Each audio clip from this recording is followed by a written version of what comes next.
Hey guys, it's the 1st of August, so this is a perfect time to talk to you about budgeting for the month and how to use the document that you received via email. So we're going to go ahead and start over here with your income.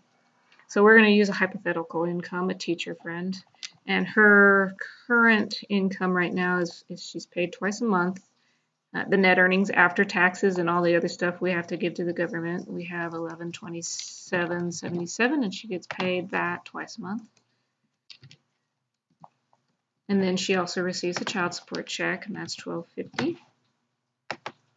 Now see, as you add these in or you enter these over here in your income box, you have your 2 checks and child support, which adds up right down here in net income. So, and if you check here, your balance from your previous month, you can go back to July and see that here's your balance in the pink. It is automatically carried over and added into your current balance for the month of August. So if you look here, you got retirement account and 401k balance. She didn't know her account balances for those, even though she's got them. So that's her job right now, is to look those up and figure out what the balances are for those currently. And then there's also 2 savings accounts, which is highly recommended. You have an emergency account in case something happens, and you have a pay me account where you're going to go in there, you pay yourself first every month, and it goes directly into your account. You do not touch this. It stays there and compounds interest for you. This one's nice because it actually earns 5% interest rather than the meager 1% interest that banks like to pay us. So if you go over here to monthly bills, you'll see that you have mortgage, rent. She has PayPal on hers, utilities. If you have, say you have a bus pass that you need to pay every month if you ride the bus, or a Pike pass, you can type that right in here. And it will add up for you just like everything else. So if you look here, her actual monthly mortgage bill, we'll carry that over from the month of July, is $1101.87. We'll just type that in as the actual bill. And her mortgage, she usually rounds that right up to $1102. So you can see how that adds right in here. It'll tell you that in the last 2 months, she's paid 26 additional cents toward her principal. Seems kind of meager, but every little bit counts. So say she wanted to actually round it all the way up to $1,200, you'll see that she paid $98.26 for the month. So, but we're going to leave it at $1102 because that's where she currently is. So that's what this credit here is for. So on utilities, what I did was I went ahead and put positive credit row in here, or a column in here for you. So the actual utilities bill, say for the month of August, because it was very hot in July, was about $198. But she's going to go ahead and pay the full $200 and round it out. So what I did was I actually left a positive credit in here so you can track. If you build a positive credit with any of your bill companies, you can track that credit right here in this column. So if you need to, if you're a little short 1 month, something happens, you got to fix the car, you can pay the actual bill, you'll have positive credit, or maybe even skip a bill if you have enough credit built up for the utilities. So you do the same thing all the way down. Now when you get to say something like internet, if it's $45 a month, you don't really want to pay that over. You don't need to build credit for that. That's silly. So you would just leave a 0 balance here for you, along with your vehicle insurance. Now water, I do like to pay above a little bit just to keep a balance for days when somebody forgets and leaves the hose on. You know, it happens. And your cell phone costs are in here as well. Now, when it comes to the credit card bill, what I like to do is, in this column here, you see how I have a negative carryover from the previous month. This is the negative amount that was carried over. If you look back in July,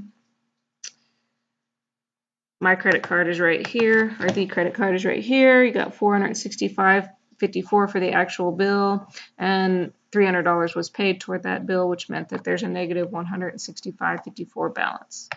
So this month, if you use that credit card a little bit, say your bill ends up being about $550, you decide you're going to go ahead and pay that $300 again for budgeting. You can see that your carryover amount from this month to the next month is going to be negative $415.54. So now what you really are going to want to do is really target bringing this down to 0, because you don't you don't want to owe money to credit card companies. This is where people get hit hard with 23% interest and ridiculous fees and all that. So now the most important part of this, and if you talk to anybody who's anybody, say to pay you first, which means that you may earn this money and you consider this money income for you that you went out to earn. But where's it actually going? It's going to debt. It's going to your bills and debts and everything that you need to do to maintain your lifestyle. So what you want to do is think about, how can I budget and make sure that I am putting money away every single month. So what they recommend actually is that you put 10% of all of your earnings away. So for let's see, we'll go ahead and open up the calculator here. So 35.05. Now I can do this off the top of my head. I don't need a calculator, but so when you multiply that times 0.1, that'll give you 10% of your current income. So that'd be about, if you round that down, it'd be about $350. So you're going to put that right here in the budgeted column, $350. So you can see it should be added right to your long-term Pay Me First account, and you can see right here that it was, and it goes right in here and gives you $18.28 balance for the month, which should carry over right into the next month. And then right here, as you watch these things come down, say you pay your gas or your propane bill, the actual bill is $100 and you pay $50 of it, you're actually carrying a balance over. But when you enter that, watch this pink area over here. My home phone's $50 and I pay $50. It's actually going to subtract it right out of your checking account. So that's what I like about Google Sheets, is that it stays right on the internet for you. You can see your income sheets wherever you go. You can go right online, sign on to Google, and go in there, look at your accounts from work and even from your phone. See, what I did was download Google Sheets right onto my phone as an app, and I use it in real time. I can go in, get in here and subtract anything from my account, and I can check my current checking account balance right there, anywhere, anytime.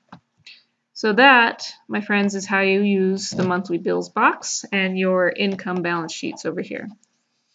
Your goal is to make this number grow as much as possible every single month, so that you are no longer beholden to these people over here, credit card companies, banks, mortgages, and all of that like. So look for the next video on using your annual expenses and your monthly expenses accounts columns, and I will see you soon. Happy budgeting!